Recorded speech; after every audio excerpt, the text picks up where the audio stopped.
Business class lecture number 18। आज के lecture का आगाज करते हैं। आज के लेक्चर में हमने इस चैप्टर, क्योंकि चैप्टर के कंसेप्ट हमने कंप्लीट कर लिए थे कल, आज के लेक्चर में हम इस चैप्टर के एमसीक्यूज को डिस्कस करेंगे। राइस बुक का रेफरेंस, पेंडेक्स 1 आईकैप की बुक का रेफरेंस। अच्छा, राइस बुक में आईकैप की बुक के अलावा भी कुछ एडिशनल चंद एक 4-5 एमसीक्यूज आपको नजर आएंगे, तो हम वो भी उनको भी डिस्कस कर लेंगे। लेकिन एमसीक्यूज की तरफ जाने से पहले प्रीवियस लेक्चर में से कोई क्वेश्चन पूछना चाहते हो पूरे चैप्टर में से, कोई कंसेप्ट ऐसा हो जो आपको अच्छे तरीके से समझ नहीं आया तो पूछ लो। जी जी जी 26 का थर्ड पार्ट।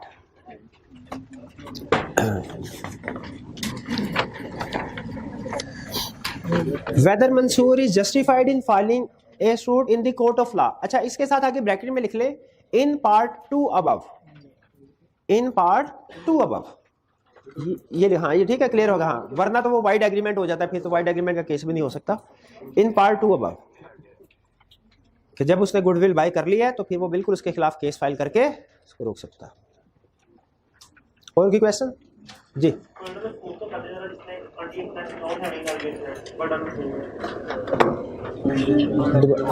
दोबारा पूछिए। अच्छा, प्रिजम्पशन वाले बात अनड्यू इन्फ्लुएंस में से पूछ रहे हैं। अनड्यू इन्फ्लुएंस में कुछ केसेस ऐसे हैं हमारे जिनमें अनड्यू इन्फ्लुएंस प्रिज्यूम किया जाता है और कुछ में नहीं किया जाता। तो इसमें फोर्थ एग्जांपल है प्रिंसिपल एंड एजेंट।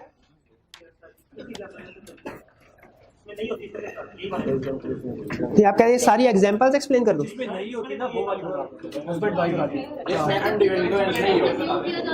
इसमें यही कह रहा है, ये बेसिकली एग्जांपल्स ही हैं कि इन केसेस में अनड्यू इन्फ्लुएंस प्रिज्यूम नहीं। हस्बैंड एंड वाइफ के दरमियान में एग्रीमेंट होगा, वाइफ आके कोर्ट में कहे कि जी अनड्यू इन्फ्लुएंस के जरिए से हस्बैंड ने मुझसे साइन करवाए हैं, कोर्ट इसको अज्यूम नहीं करेगा, कोर्ट कहेगा प्रूफ करो। इसी तरह क्रेडिटर एंड डेटर, यानी किसी ने लोन लिया, लोन दिया, अगर जिस बंदे ने लोन लिया है वो जाके कोर्ट में कह देता है सर मुझे इस वक्त पैसों की सख्त जरूरत थी और इसने बड़े हाई रेट ऑफ इंटरेस्ट में मेरे साथ एग्रीमेंट किया, तो इसलिए ये एग्रीमेंट अनड्यू इन्फ्लुएंस है, इसको कैंसिल कीजिए। कोर्ट कहेगा नहीं अज्यूम करेंगे, तुम साबित करो, तो फिर कहे ठीक है। इसी तरह लैंडलॉर्ड एंड टेनेंट, किराएदार जो है वो और मालिक के दरमियान एग्रीमेंट अगर होता है इस तरह का कि किराएदार ये कहे सर मैं तो मुझे घर की जरूरत थी अशद, लेकिन मालिक मकान ने अनड्यू इन्फ्लुएंस के जरिए से हाई रेंट चार्ज किया है तो मैं ये हाई रेंट पे नहीं कर सकता, ये अनड्यू इन्फ्लुएंस की बेस पे एग्रीमेंट है, इसको कैंसिल कर दीजिए। कोर्ट क्या आप उसकी बात मान लेगा? कहेगा नहीं, प्रूफ करें। इस तरह प्रिंसिपल एंड एजेंट है, ठीक है। प्रिंसिपल एंड एजेंट ये कंसेप्ट हम डिटेल में स्टडी करेंगे, एक पूरा चैप्टर है एजेंसी के नाम से हमारे सिलेबस में। बेसिक तो आपको पता है ना प्रिंसिपल एंड एजेंट किसको कहते हैं? किसको? प्रिंसिपल से मुराद किसी कॉलेज का प्रिंसिपल नहीं है, ये तो पता ना आपको। हाँ, जब कोई पर्सन किसी दूसरे को ऑथोराइज करता है कि मेरे बिहाफ पे कुछ ट्रांजैक्शन करो, मेरे बिहाफ, तो जो बंदा अपॉइंट कर रहा है इसे कहते हैं प्रिंसिपल और जिसको अपॉइंट किया जाता है इसे कहते हैं एजेंट। और लॉ का रूल क्या है कि एजेंट जो भी काम करेगा चूंकि प्रिंसिपल के बिहाफ पे कर रहा है, इसीलिए अगर एजेंट थर्ड पार्टी के साथ एग्रीमेंट करता है तो वो agreement between third party and agent नहीं होगा, वो between third party and principal होगा। ये है एजेंसी का मेन कंसेप्ट जो उसने हमें इस कैफ 4 में सिखाना है। क्लियर हो गया? तो इसी तरह प्रिंसिपल और एजेंट के दरमियान में अगर कोई एग्रीमेंट होता है तो बाद में एजेंट ये कहे जी सर इसने मुझे कमीशन का रेट बड़ा कम दिया, एग्री किया मेरे साथ अनड्यू इन्फ्लुएंस के जरिए से, लॉ कहेगा नहीं हम प्रिज्यूम करें, साबित कर दे तो ठीक है, वरना आप फर्क। जबकि ऊपर वाली जो एग्जांपल्स हैं इनमें साबित करने की जरूरत नहीं होती, लॉ अज्यूम करता है। बर्डन ऑफ प्रूफ का मतलब पता है ना क्या है? बर्डन ऑफ प्रूफ का मतलब प्रूफ किसने देना है, प्रूफ किसने देना है। Some time proof party A ने देना होता है, some time proof party B ने देना होता है, ठीक है। ये सबसे अहम कंसेप्ट है हमारा अनसाउंड माइंड के कंटेक्स्ट में। अगर पर्सन ऑफ अनसाउंड माइंड के साथ एग्रीमेंट हो, ठीक है, अनसाउंड माइंड, तो वो वैलिड होता है कि वॉइड होता है? हाँ, वो डिपेंड करता है at time of making contract वो साउंड माइंड था कि नहीं। अगर at time of making contract वो साउंड माइंड था, कॉन्ट्रैक्ट वैलिड, और at time of contract unsound mind था, कॉन्ट्रैक्ट वैलिड। लेकिन साउंड माइंड है क्या, ये किसने साबित करना है? अगर वो पर्सन यूजुअली साउंड माइंड का है, ठीक है, तो जो पार्टी अवॉइड कर रही है उसने साबित करना है अनसाउंड। और अगर पर्सन यूजुअली अनसाउंड माइंड का है तो जो पार्टी इन्फोर्स कर रही है बर्डन ऑफ प्रूफ उसके ऊपर है, उसने सबूत देना। क्लियर हुआ? ये बर्डन ऑफ प्रूफ का मतलब क्या होता है कि सबूत किस पार्टी ने देना है। जी और कोई क्वेश्चन? क्लियर हो गया आपका क्वेश्चन भाई? जी मिस रिप्रेजेंटेशन की फोर्थ एक्सेप्शन क्या क्या कह रहा है?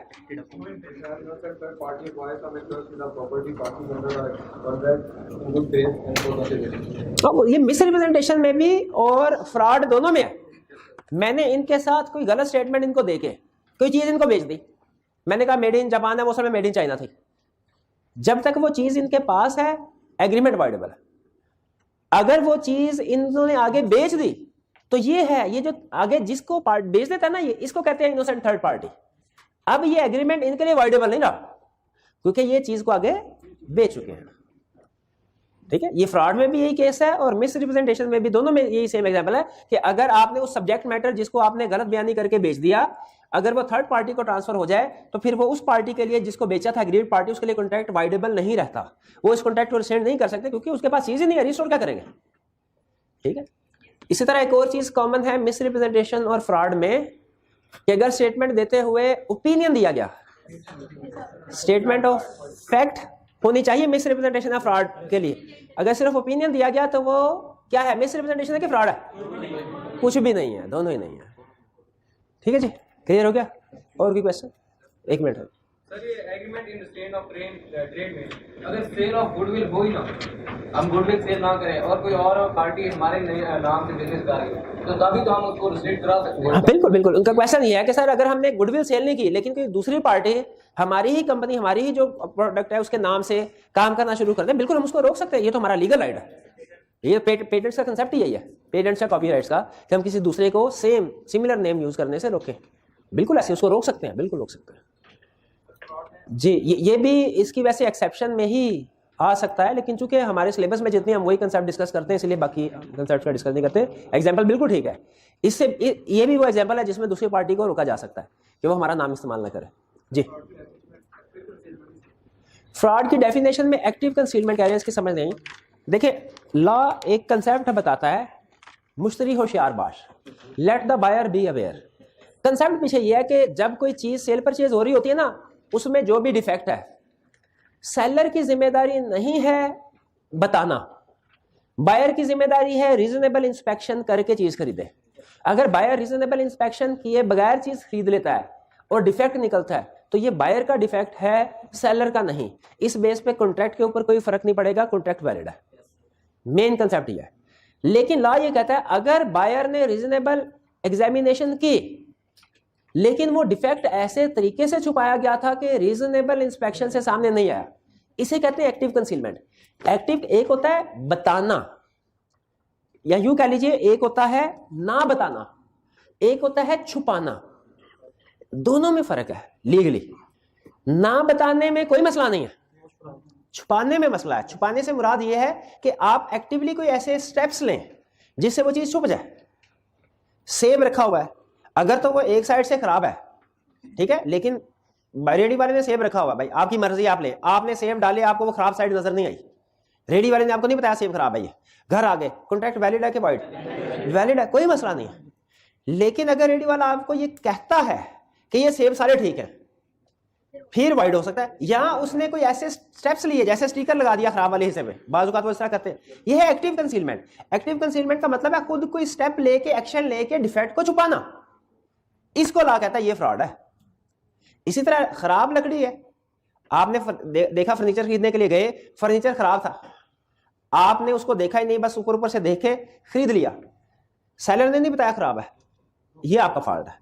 लेकिन अगर सेलर ने क्रैक था, उसको इस तरीके से पेंट किया, फिनिशिंग इस तरीके से की कि आपने उसे चारों तरफ से देखा उस टेबल को, फिर भी आपको वो क्रैक नजर नहीं आया क्योंकि उसने खास तौर पे छुपाया था, ये एक्टिव कंसीलमेंट है, ये फ्रॉड है। इस केस में आप बाद में कॉन्ट्रैक्ट को रिसेंड कर सकते हैं, वाइडेबल होगा। एक मिनट, क्लियर हो गया मेरे भाई जी? अब पूछिए। देखिए, अगर काफी अरसे बाद पता चले तो लॉ ने टाइम पीरियड नहीं बताया। वो 5 कंडीशंस में से अगर वो हो रहा है तो फिर वो एग्रीमेंट वैलिड। अगर उन 5 कंडीशन में से आ गया ना कोई एक कंडीशन भी, फिर एग्रीमेंट रिसेंड नहीं किया जा सकता। यानी अगर पता चल गया क्रैक था, फिर भी आप उसको इस्तेमाल करते रहे, फिर रिसेंड नहीं किया जा सकता जी। मिस्टेक ऑफ लॉ का मतलब यह है कि आपको एग्रीमेंट करते हुए किसी लीगल प्रोविजन का ना पता हो, ठीक है। तो हमारा लॉ में एक रूल होता है, ignorance of law is no excuse. यानी अगर आपको किसी लीगल रिक्वायरमेंट का नहीं पता तो आप ये नहीं कह सकते सर मुझे माफ कर दे क्योंकि मुझे पता ही नहीं था, कहते ये एक्सक्यूज नहीं होगा। ठीक है, तो अगर पाकिस्तानी लॉ की मिस्टेक है तो लॉ अज्यूम करता है कि हर बंदे को जो कॉन्ट्रैक्ट कर रहा है उसे पाकिस्तानी लॉ का पता होना चाहिए। बाद में ये नहीं कह सकता सर मुझे तो लॉ का पता नहीं था, इस एग्रीमेंट को इनवैलिड कर दें, नहीं किया जाएगा, एग्रीमेंट वैलिड रहेगा। पाकिस्तान लॉ की मिस्टेक हो पाकिस्तान तो एग्रीमेंट, आप कहते हैं एग्जांपल मैंने क्या दी थी कि लिमिटेशन पीरियड लॉ में लिखा हुआ 3 साल, कोई एक बंदा समझ रहा है कि शायद ये 2 साल है, इसलिए 2.5 साल गुजरने के बाद उसने कहा चलो सारे ना सही 50% ही मुझे पैसे दे दो। बाद में उसे पता चला मैं तो केस करके 100% रिकवर करवा सकता था। तो क्या आप 50% वाला जो एग्रीमेंट हो चुका है इसको इस बेस पे कैंसिल करवाया जा सकता है कि मुझे तो पता ही नहीं था लिमिटेशन पीरियड 2-3 साल? नहीं। तो पाकिस्तानी लॉ की मिस्टेक अगर है तो कॉन्ट्रैक्ट वैलिड है। हाँ, अगर फॉरेन लॉ की मिस्टेक है तो लॉ कहता है इसके साथ वही सलूक करेंगे जो हम मिस्टेक को फैक्ट के साथ करते हैं। Unilateral valid, bilateral void. Clear जी? और कोई क्वेश्चन? इससे ज्यादा आपने ना इसके बारे में नहीं सोचना, जो एग्जांपल दे दी सिर्फ इसी के साथ कंसेप्ट को समझना है, और इससे ज्यादा आपने इसके मजीद नहीं सोचना कि ये वाला अगर केस होगा तो इसमें पाकिस्तानी लॉ के मुताबिक क्या होगा, नहीं, क्योंकि एग्जाम पॉइंट ऑफ व्यू से जितना सफिशिएंट था वो मैंने आपको बता दिया। और कोई क्वेश्चन? जी एक मिनट। सर अगर ए और बी में कॉन्ट्रैक्ट होता है कि मेड इन जापान वाले देते हैं लेकिन ए जानबूझ के मेड इन चाइना की देते हैं तो वो बी के लिए अवॉइडेबल है और वो डैमेजेस भी क्लेम कर सकता है, लेकिन बी सोचता है कि वो मतलब मेड इन जापान ही देकर सी से कॉन्ट्रैक्ट कर लेता है लेकिन डिलीवर नहीं करता, तो उसकी गुडविल भी डिस्टर्ब होती है, वो पैसे तो रिकवर कर सकता है, गुडविल तो।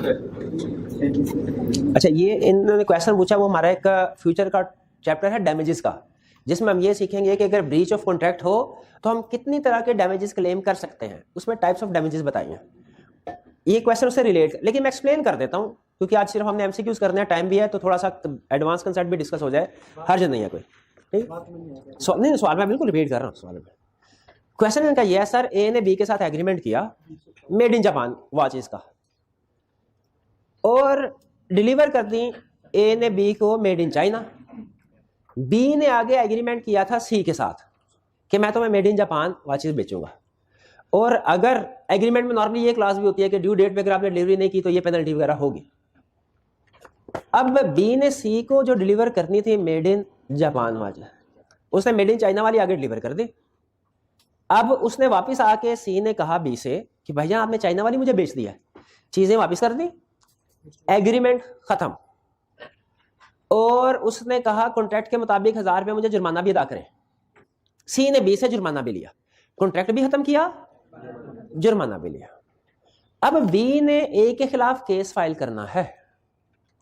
पहली चीज, वो चीजें तो उसके पास वापस आ गई ना, वो उसको रिटर्न करके उसके पैसे वापस ले सकता है, कॉन्ट्रैक्ट वाइडेबल है, ये कर लिया।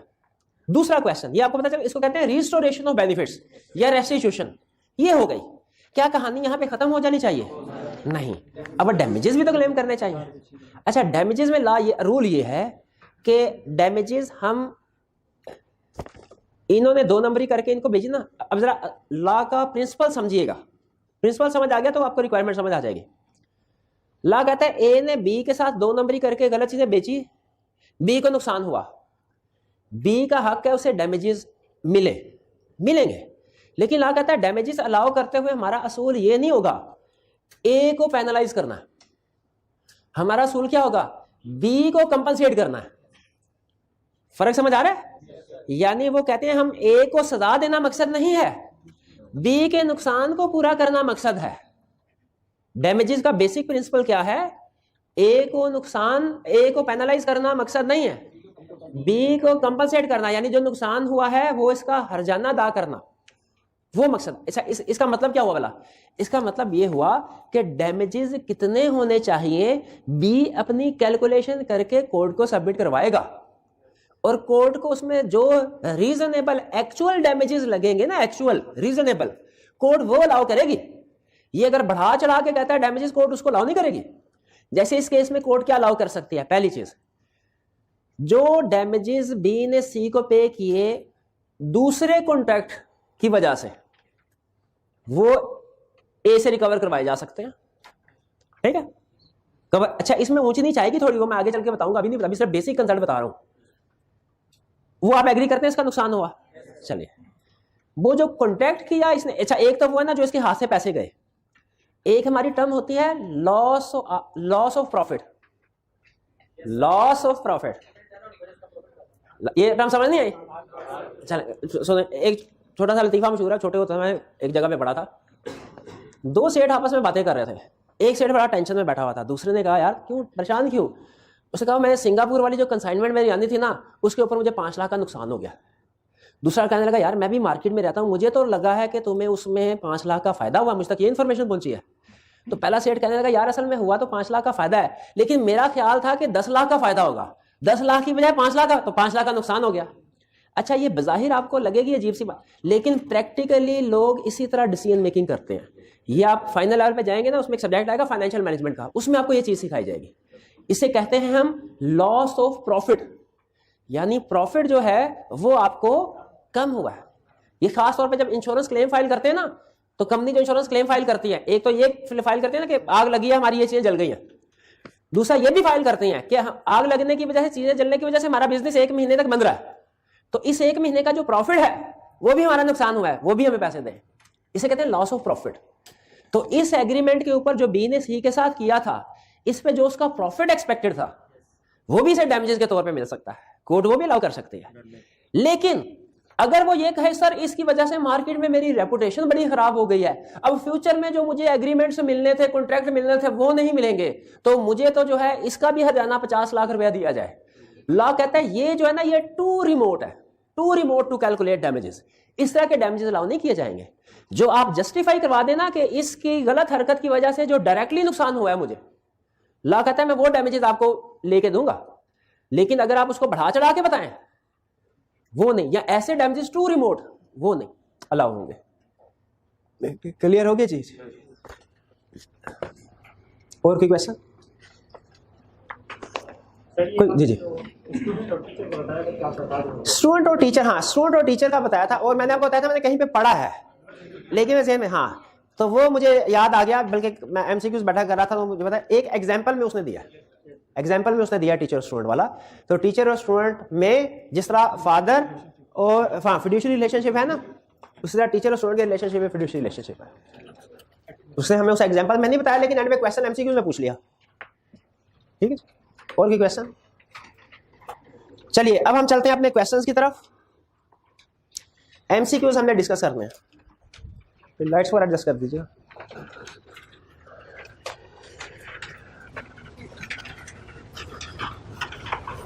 चलिए ये एंड वाले भाई नजर आ रहा है आपको?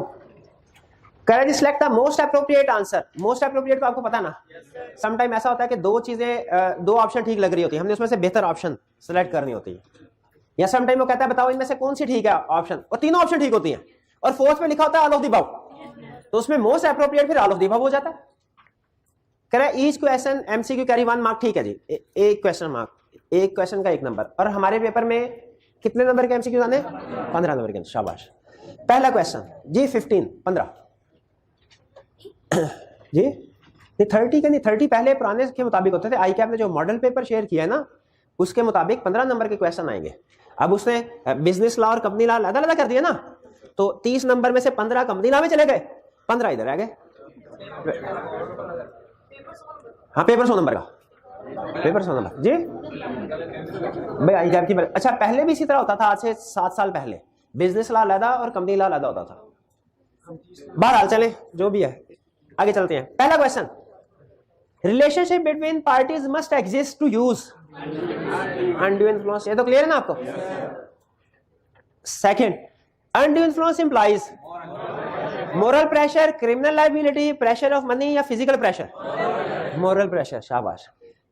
चलिए थर्ड, कोर्शन में बी डायरेक्टेड अपॉन, कोर्शन किसके ऊपर एक्सरसाइज की जा सकती है? The party whose consent is being caused, any other party, इधर ए और B, none of the above. कौन सी ऑप्शन हुई? सी। ऐसा एग्जांपल क्या थी इसकी? हाँ बेटे वाली, कि ताजिर के साथ एग्रीमेंट किया तो बेटे को किडनैप करके कोर्शन अप्लाई की जा सकती है। ठीक है, अगर उस ताजिर को ही गन पॉइंट पे रखते हैं तो ये होगा party whose consent is being caused, और अगर उसके बेटे को गन पॉइंट पे रखते हैं अदर पार्टी, तो दोनों पे कोर्शन एक्सरसाइज हो सकती है, इसलिए सी ऑप्शन करेक्ट होगा। 4, fraud exists if it is shown that false statement has been made knowingly without belief in its truth. Without belief in its truth का मतलब यह है कि हमें पता नहीं है कि सच है, लेकिन हम आगे सच बना के पेश कर रहे हैं। जैसे हम तक कोई खबर पहुंची और बगैर तहकीक किए हम वही खबर आगे पहुंचा देते हैं, तो इसका मतलब क्या है? हम सच्चे हैं कि झूठे हैं? हम भी झूठे हैं। अगर बगैर तहकीक किए खबर आगे पहुंचा देते हैं हम भी झूठे। यही लॉ कहता है कि अगर आपको नहीं पता कि वो सच, अच्छा एक तो है ना कि हमें पता हो कि, 3 एग्जांपल दे रहा हूं। पहली एग्जांपल, मैंने एक स्टेटमेंट दी, मुझे पता है गलत है। दूसरी एग्जांपल, मैंने एक स्टेटमेंट दी और मेरे ख्याल में वो ठीक है।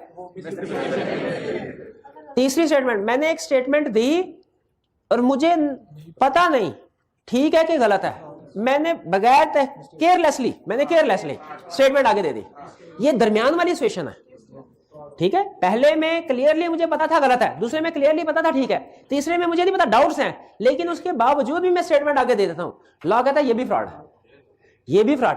और सी भी मिलती जुलती बात है। रेकलेसली का मतलब है carelessly without caring it to be true and false, कि मैंने बगैर तहकीक किए कि ये खबर ठीक है कि गलत है आगे पहुंचा दी, ये भी फ्रॉड।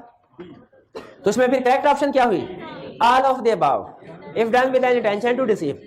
ये थोड़ा सा नया कंसेप्ट था आपके लिए, क्योंकि ये वाली बात हमने सिर्फ क्लियर जो डेफिनेशन में बात लिखी है वही कि अगर स्टेटमेंट देने वाला कहे कि उसे पता हो कि गलत है और वो फिर भी कह दे ठीक है, फ्रॉड। अगर स्टेटमेंट गलत है लेकिन उसके मुताबिक ठीक है, मिसरिप्रेजेंटेशन, लेकिन उसे नहीं पता स्टेटमेंट गलत है क्या ठीक है और वो बगैर रिसर्च किए, ये भी फ्रॉड। ये वाला कंसेप्ट हमारे लिए नया था। तो ये समझ आ गई ना बात आपको? तो करेक्ट ऑप्शन हमारी क्या हुई? डी। आगे चल जी जी।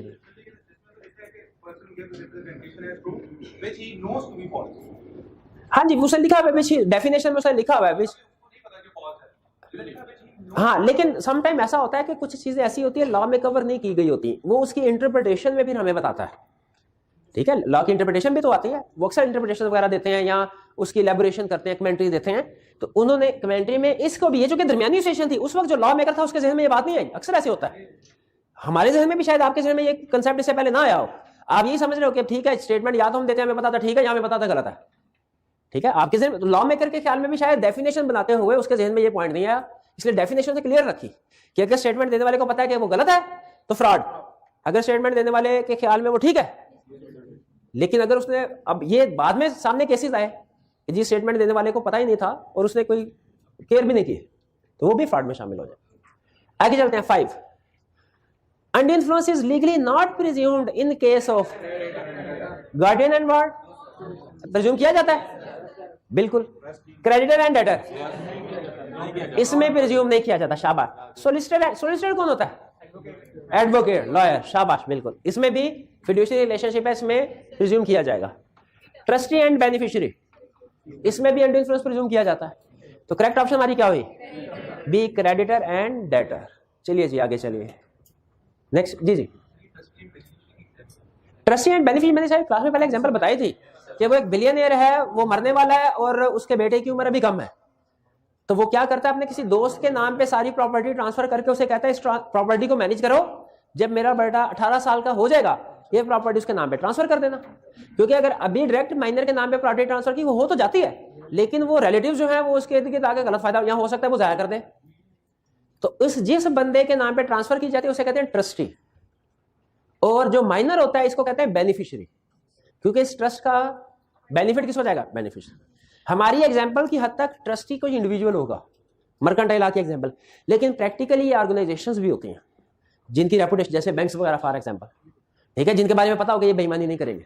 इंडिविजुअल के बारे में तो फिर भी शक शुबा होता है ना। बहरहाल, तो हमारी कोर्स के एग्जांपल की हद तक ट्रस्टी नॉर्मली इंडिविजुअल ही होगा जी। 6, which of the following is not true. Not true का मतलब गलत, हमने फॉल्स स्टेटमेंट ढूंढनी है। Undue influence must be exercised by और against a party to a contract, ये ठीक है, इसका मतलब इसको सेलेक्ट नहीं करना। B, coercion can be exercised by a stranger to the contract, ये भी ठीक है, इसको भी सिलेक्ट नहीं करना। A contract is not voidable if it was caused by mistake as to any law in force in Pakistan.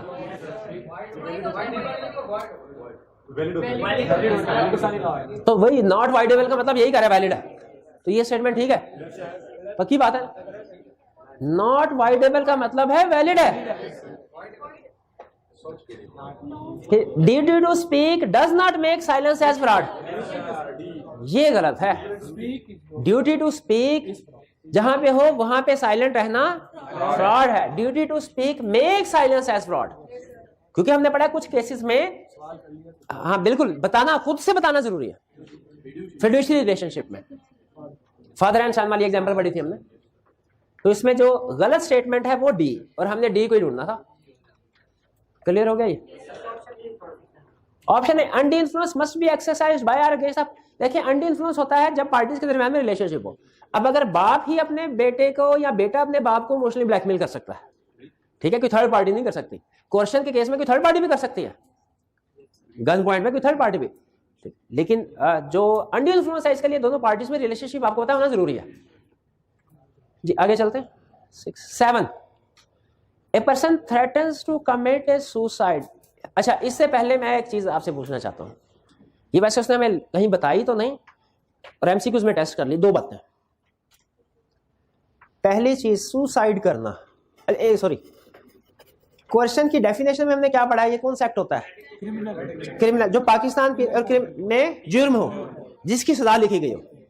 अच्छा बताइए, सुसाइड करने की कोई सजा लिखी गई है? खुदकुशी करना जुर्म है, ये आपको पता है? खुदकुशी की लेकिन बच गए तो बाकी उम्र थाने में, हवालात में। हाँ जी, हाँ जी, उसी तरह। अच्छा, अब ये एग्जाम्पल इस कंसेप्ट की बेस पे। एक और एग्जाम्पल है जिसका मुझे कुछ पता नहीं था, वो सोल्यूशन देखा तो फिर मुझे पता चला। वो क्या है? आपको याद है हमने एक एग्जाम्पल पढ़ी थी कि एक हिंदू की बेवा थी और उसको ये कहा गया कि जब तक तुम किसी बच्चे को अडॉप्ट नहीं करोगे तो चिता को अग्नि नहीं दी जाएगी। ये चिता को अग्नि ना देना, अब मुझे नहीं पता था कि जुर्म है कि नहीं है, क्योंकि पाकिस्तानी लॉ में तो ये चीज डिस्कस नहीं हुई। तो मुझे लगा ये, आपको क्या लगा, ये इंडियन इन्फ्लुएंस है कि क्वेश्चन है? क्वेश्चन लगा। हाँ, अच्छा, मुझे पहले लगा अनडी इन्फ्लुएंस है, लेकिन सोल्यूशन मैंने देखा तो उसमें उसने क्वेश्चन लिखा। लेकिन चूंकि ये पाकिस्तानी केस नहीं है, इसलिए मेरे ख्याल में से अनडी इन्फ्लुएंस और क्वेश्चन दोनों को करेक्ट ऑप्शन के तौर पे मानना चाहिए, क्योंकि इंडियन लॉ के बारे में हमें तो पता नहीं होगा, पाकिस्तानी लॉ के बारे में तो हमें पता होगा, और वो नहीं है तो हमारी नॉलेज तो हमारी गलती है। लेकिन फॉरेन लॉ के बारे में अगर हमें अंडरस्टैंडिंग नहीं है तो बहरहाल चले वापस आते हैं 7 की तरफ। कहते हैं person threatens to commit a suicide if his wife and son did not contract with his brother to release certain disputed property in his favour. कहेगा जी मेरे भाई के नाम पे सारी प्रॉपर्टी दे दो वरना मैं सुसाइड करने लगा हूं। What is the legal status of this agreement? हाँ, this was caused by coercion. Undue influence नहीं, क्यों? क्योंकि सुसाइड करना क्राइम है, और क्रिमिनल एक्ट के तहत अगर फ्री कंसेंट ना हो क्वेश्चन में, अनडी इन्फ्लुएंस में नहीं। इसमें करेक्ट ऑप्शन हमारी ए हुई। 8 when parties standing in fiduciary relationship make an agreement legally, it will be presumed that the party in the dominating position must have caused the consent of other through undue influence, which includes father and son। fiduciary relationship है, बिल्कुल है। Doctor and patient, teacher and student, तो all of correct option क्या हमारी? D, all of the above. जी एक मिनट हरिएगा भाई, एक मिनट हरिएगा। जी जी भाई क्या पूछा? ये पीछे आइएगा, क्या है? डॉक्टर एंड पेशेंट, हाँ, इसमें अनड्यू इन्फ्लुएंस प्रिज्यूम किया जाता है। डॉक्टर के भाई इंजेक्शन तब लगाऊंगा जब तुम मुझे 50 लाख का चेक लिख के दोगे, वरना तुम मरने लगे हो। फिड्यूशियरी रिलेशनशिप, कभी आप डॉक्टर के पास गए, उसने कैप्सूल मेडिसिन दी हो, आपने कभी इसको कैप्सूल को खोल के देखा इसके अंदर क्या है? वो जो भी आप खा लेना, हालांकि उसके अंदर जहर भी हो सकता है। इससे ज्यादा ट्रस्ट आप किस पे करेंगे? वो कुछ भी कर, इंजेक्शन लगाया, पता थोड़ी है उसके अंदर क्या है। ट्रस्ट करते हैं ना, जिंदगी मौत का मामले में भी ट्रस्ट करते हैं ना, तो इससे बड़ा ट्रस्ट क्या होगा? तो लॉ बिल्कुल ऐसे। टीचर एंड स्टूडेंट, ठीक है, ये सॉरी डॉक्टर एंड पेशेंट, इसमें अनड्यू इन्फ्लुएंस है। बल्कि एक एग्जांपल में वो कहता है डॉक्टर क्या, वो कोई नर्स भी हो ना, उसका पेशेंट का वो भी अनड्यू इन्फ्लुएंस है, इंपोज किया जाए। आगे चलते हैं। अच्छा, आपको पता है, आप हंस रहे हैं, मेल नर्स भी होते हैं।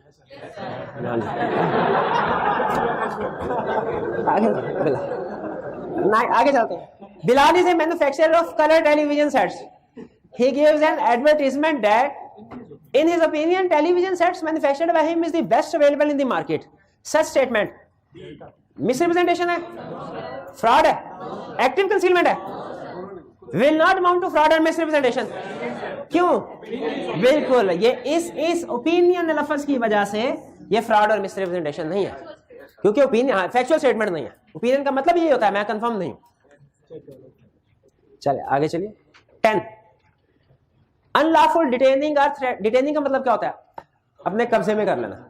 अनलॉफुल डिटेनिंग और threatening to detain any property with an intention of causing an person to enter into contract is क्या है? मिसरिप्रेजेंटेशन। आप कहते हैं कि एग्जांपल की थी हमने जिसमें एक बंदे ने गवर्नमेंट को टैक्स नहीं दिए थे और गवर्नमेंट ने उसके बेटे की प्रॉपर्टी को डिटेन कर लिया था और कहा था टैक्स अदा करो, ठीक है? तो वो एग्रीमेंट हमारा वैलिड था कि वॉइड था? तो इसका मतलब है कोर्शन चाहे गवर्नमेंट की तरफ से क्यों ना हो वो कोर्शन ही रहेगा। गवर्नमेंट भी अगर आपकी अनऑथराइज्ड तरीके से डिटेन करती है कोई प्रॉपर्टी के ड्यूज पहले क्लियर करें बाद में आपको प्रॉपर्टी डिलीवर की जाएगी तो वो वैलिड नहीं है। क्वेश्चन क्लियर हो गया ये क्वेश्चन? आगे चलते हैं। 11 mister A has 2 horses, one is black and another is white. सबसे ज्यादा मेरा कॉन्ट्रैक्ट एक्ट में यही एक ये एग्जांपल और एक वो सिंगर वाली एग्जांपल है, सबसे ज्यादा ये डिस्कस हुई है। Mister A has 2 horses, one is black and another is white. He makes an agreement to sell 1 horse to mister B. Mister A believe वही कहानी है, ए कह रहा है कोई और बेच रहा हूं, बी कह रहा है कोई और खरीद रहा हूं। आगे चलते हैं। Is there any agreement between A and B? Agreement void है। क्यों?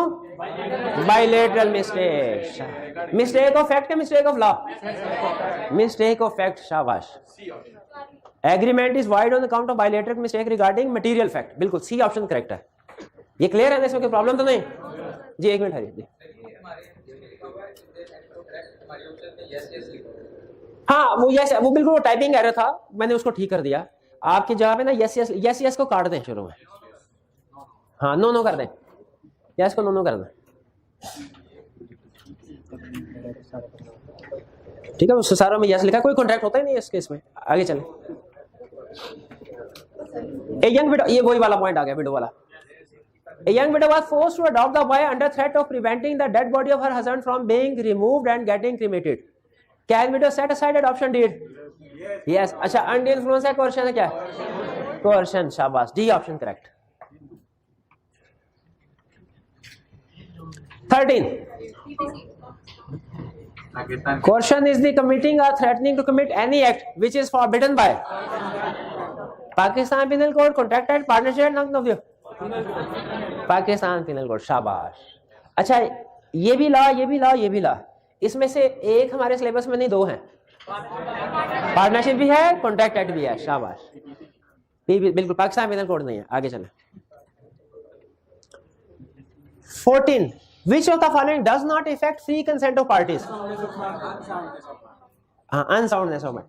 अच्छा कॉन्ट्रैक्ट की वैलिडिटी को सारे इफेक्ट करते हैं लेकिन उसने कॉन्ट्रैक्ट की वैलिडिटी नहीं पूछा, तो फ्री कंसेंट। तो हमारे में डेफिनेशन आ जानी है, फ्री कंसेंट में फ्रॉड का जिक्र है, मिसर अंडर इन्फ्लुएंस का, अनसाउंडनेस ऑफ माइंड का नहीं है। अच्छा वो कौन से 2 केसेस हैं जो फ्री कंसेंट नहीं कॉज करते लेकिन यहां पे जिक्र नहीं है? 5 केसेस हैं जिनमें फ्री कंसेंट नहीं होती, 3 का जिक्र है, बाकी 2 कौन सी है? क्वेश्चन और मिस्टेक। शाबाश। आगे चलें। अच्छा वो इससे मुझे याद आया, आपका जो चैप्टर 3 के ब्रेनस्केप के कार्ड्स है ना वो मैंने अपलोड कर दिए हैं, ठीक है? तो वो आप उसकी प्रैक्टिस करना शुरू कर दें, रिवीजन करना शुरू कर दें। 4 का भी इंशाल्लाह मैं आज या कल में कर दूंगा क्योंकि हमारा 4 भी कंप्लीट हो गया।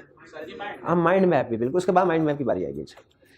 15 which one is not A fraud statement. अच्छा ये शायद ये ऑप्शन ना सोल्यूशन में गलत लिखी हुई थी, इसलिए इसको देख लीजिए। 15 कौन सा फ्रॉड नहीं है? Non disclosure of material facts known to party. अगर पार्टी को मटेरियल फैक्ट्स पता है लेकिन वो दूसरे को डिस्क्लोज नहीं करती, क्या ये फ्रॉड है? ये फ्रॉड है? ये फ्रॉड नहीं है। हाँ जी, तो इसका मतलब ये, लेकिन बाकी भी पढ़ लेते हैं। B silence maintained by party where silence is equivalent to his speech. हाँ where silence is equivalent to speech, तब साइलेंट, तो ये फ्रॉड है। इसके एग्जांपल क्या? जो क्वेश्चन ऐसे करे कि इसमें कोई डिफेक्ट है तो बता दो, अगर साइलेंट है तो मैं अज्यूम करूंगा कोई डिफेक्ट नहीं। Active concealment of facts, A promise made without any intention और परफॉर्मिंग इट, ये भी फ्रॉड है। और इसके एग्जांपल क्या था? क्या आपके बैंक अकाउंट में पैसे नहीं है, आपको पता है पैसे नहीं है, फिर भी चेक इशू कर दें, ये हाँ जी बिल्कुल, ये promise made without intention of performing it. तो इसमें करेक्ट ऑप्शन क्या हुई? A. 16 in case of sale of goodwill restraint to similar business for the seller of goodwill is valid if it is for specified local limit। हाँ particular period of time, yes, restriction must be reasonable, all of the above, शाबाश। अगर पूरे पाकिस्तान में restriction लगा दी जाए वो unreasonable है, correct option, ये क्लियर है, ये रिस्ट्रिक्शन पड़ी हुई है ना हमने। 7, विच one of the following is not wide, not wide को ट्रांसलेट कर लेते हैं वैलिड, इसमें से कौन सा हमने देखना है कि वो valid, agreement to marry a particular person valid है, तो बाकी ऑप्शन में डिस्कस कर लेते हैं। Agreement not to marry at all, ये वाइड है, agreement state of marriage void. Agreement to prevent the person from getting married, ये भी void. Agreement to marry in heaven, void, uncertainty है ना, इल्यूजरी कंसिडरेशन। आगे चल, हाँ 18, which one of the following is not a restraint to trade, इसमें से कौन सी एग्जांपल रिस्ट्रेंट ऑफ ट्रेड नहीं है, यानी इनमें से 3 रिस्ट्रेंट टू ट्रेड होगी, वाइड होगी, एक वैलिड होगी, वैलिड वाली ढूंढनी है। A, agreement to sell all produce to a certain party with a stipulation that buyer is bound to accept whole quantity, ये मैंने आपको एग्जांपल बताई थी कि सम टाइम ऐसा होता है कि जो किसान होते हैं फार्मर, उनके साथ शुगर वाले फॉर एग्जांपल एग्रीमेंट कर लेते हैं कि आपके खेतों में जितना भी गन्ना प्रोड्यूस आपने सिर्फ हमें बेचना है, ठीक है, रेट जो भी गवर्नमेंट का रेट होगा उसके ऊपर, ये एग्रीमेंट वैलिड होते हैं ये। लेकिन याद रखिए इसमें दोनों पार्टीज के ऊपर पाबंदी होती है, फार्मर के ऊपर पाबंदी है कि जो भी प्रोडक्शन होगी सारी की सारी उसने बेचनी है, और फैक्ट्री वाले के ऊपर है कि जो भी प्रोडक्शन होगी सारी की सारी उसने खरीदनी है। वो ये नहीं कह सकता कि ये तो मेरी एक्सपेक्टेशन से ज्यादा है तो मैं बाकी की रिजेक्ट कर दूं, नहीं खरीद उसने भी खरीदनी है, उसने सारी बेचनी है, उसने सारी खरीदनी है, ये एग्रीमेंट वैलिड होगा। अगर किसी एक पार्टी के पास भी ऑप्शन हो जाए ना कि वो उसको सेल ना करे या वो उसमें से कुछ क्वांटिटी बाय ना करे, तो फिर ये एग्रीमेंट वैलिड नहीं रहता। तो agreement to sell all produce to certain party with stipulation that buyer is bound to accept whole quantity, ये वैलिड है, ये वैलिड है। अगर यहां पे ये होता ना कि is not bound to accept, फिर वाइड होता। B, agreement to stop rival shopkeeper in particular locality from doing business in consideration of money, ये वाइड है। अच्छा, ये आपको स्टेटमेंट पढ़ के पता चल रहा है ना, ये sale of business sale of goodwill का केस नहीं है, पैसे देके का, हाँ जी बिल्कुल। अगर sale of business sale of goodwill का केस होता फिर ये वैलिड होता, ये भी वाइड। अच्छा, यही वाइड है, सॉरी ऊपर वाला तो वैलिड था। C, agreement to sell all produce to a certain party and the buyer is free to reject the good, इसमें यही फर्क है। तो अगर free to reject the good है तो फिर वो दूसरी पार्टी को पाबंद नहीं किया जा सकता, वो फिर agreement in state of trade हो जाएगा, वो एग्रीमेंट ही नहीं बिल्कुल। तो agreement in state of trade basically wide agreement. D, partial restraint in trade, ये भी वाइड है। आगे चल, इसी तरह हम स्टडी करेंगे कि कोई इवेंट अगर इम्पॉसिबल हो, कोई चीज कोई एक्ट, तो वो वाइड है। सम टाइम पार्शियल इम्पॉसिबिलिटी होती है, वो भी वाइड है। आगे चलते हैं 19, in case of sale of goodwill of business the vendor of goodwill may be lawfully restricted, vendor mean supplier के लिए टर्म यूज होती है, सेलर के लिए may be restricted from doing similar business anywhere in that particular area within specified local limit, particular district नहीं, within that particular province नहीं, within specified local limit। हाँ, इसके आगे अगर मजीद वो लिख देता ना कि जो कि रीजनेबल होनी चाहिए तो मजीद बेहतर हो जाता। बाज़ औक़ात लिमिट स्पेसिफाई की जाती है लेकिन वो अनरीजनेबल होती है।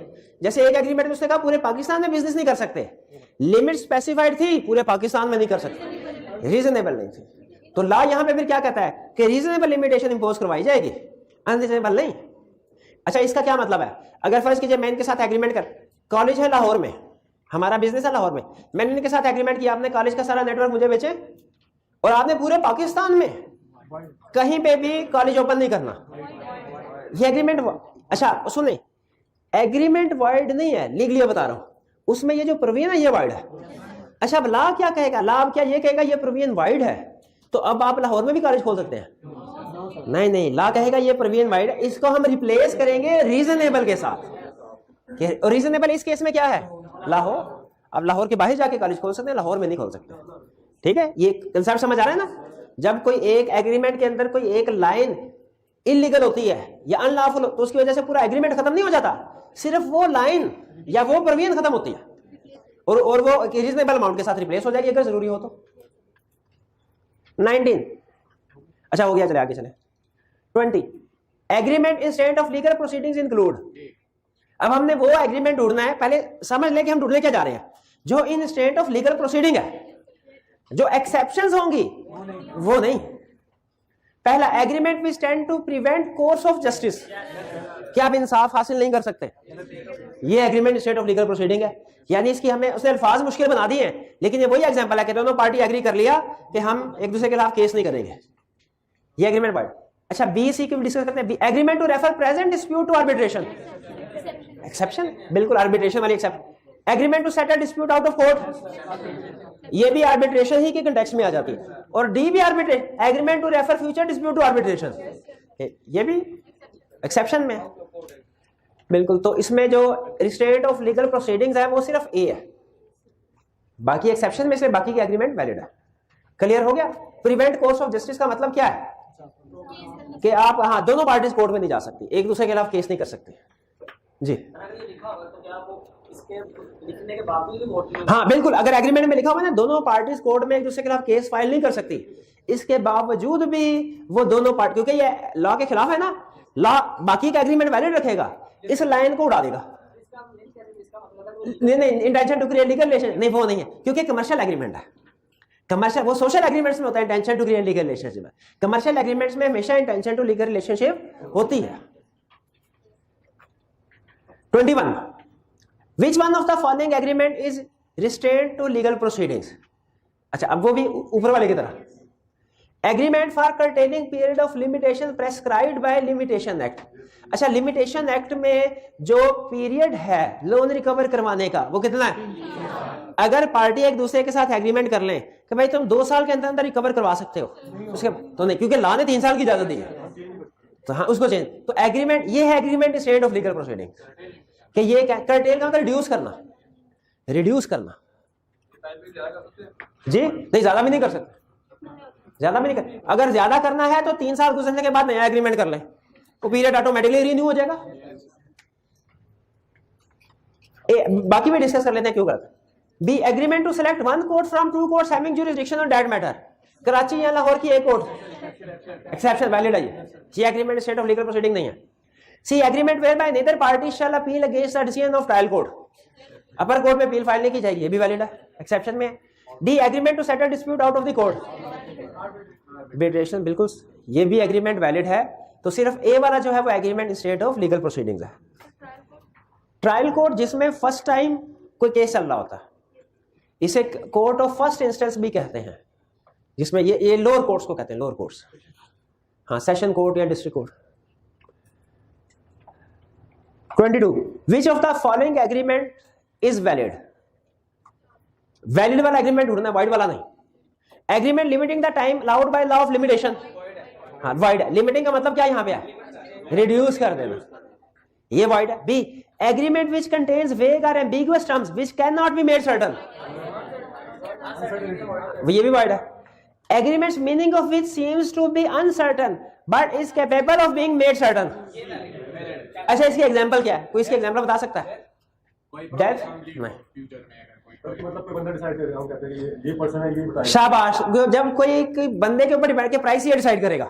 आपको याद है वो काशी वाली केस स्टडी थी कि 2 पार्टी के दरमियान एग्रीमेंट हुआ कि किस प्राइस पे होगा, प्राइस काशी। अच्छा, ये है वैसे अनसर्टन, प्राइस नहीं है, लेकिन ये कैपेबल ऑफ बीइंग सर्टन है, क्योंकि जब काशिफ प्राइस अनाउंस कर देगा वो सर्टन हो जाएगी।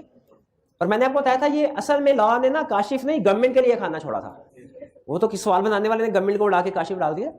तो ये गवर्नमेंट के ऊपर अगर आप लिंक करते हैं कि जो प्राइस डिसाइड करेगी, तो बेसिकली आज का आपको नहीं पता कि पेट्रोल की प्राइसेस अगले महीने क्या होगी, लेकिन एग्रीमेंट कर लिया तो जो प्राइस होगी वो कैपेबल ऑफ बीइंग सर्टन हो जाएगी जब गवर्नमेंट डिसाइड कर देगी। तो सी ऑप्शन करेक्ट है, ये एग्रीमेंट वैलिड है। Agreement to agree in future, agreement to agree, ये अजीब, हाँ, ये असल में इसको कहते हैं प्रैक्टिकल लैंग्वेज में memorandum, memorandum, memorandum of understanding, कि 2 पार्टीज के दरमियान में, अभी जैसे फर्ज कीजिए मैंने इनके साथ कहा भाई आप घर बेच दो अपना, मुझे ये कहे सर अभी नहीं बेचूंगा, 6 महीने बाद बेचूंगा। तो मैंने कहा अच्छा मेरे साथ अभी वादा कर लो, 6 महीने बाद तुम बेचोगे तो मुझे बेचोगे, किसी और को नहीं बेचोगे।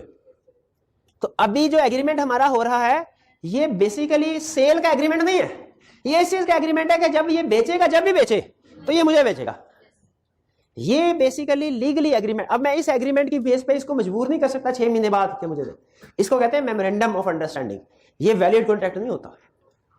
Agreement to agree in future. आपने समटाइम देखा होगा पीसीबी ने फॉरेन कंट्रीज के साथ, टीम्स के साथ मेमोरेंडम ऑफ अंडरस्टैंडिंग साइन किया कि वो नेक्स्ट ईयर में विजिट करेंगे। तो अगर वो दूसरी टीम नेक्स्ट ईयर में मेमोरेंडम में साइन हुआ है, विजिट नहीं करती, क्या पीसीबी उनके खिलाफ लीगल एक्शन ले सकता है?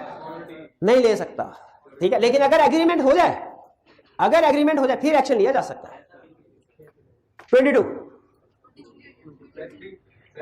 ये हो गया 22। चलो ठीक, आगे चले जी, आगे चले 23। नहीं आगे भी था।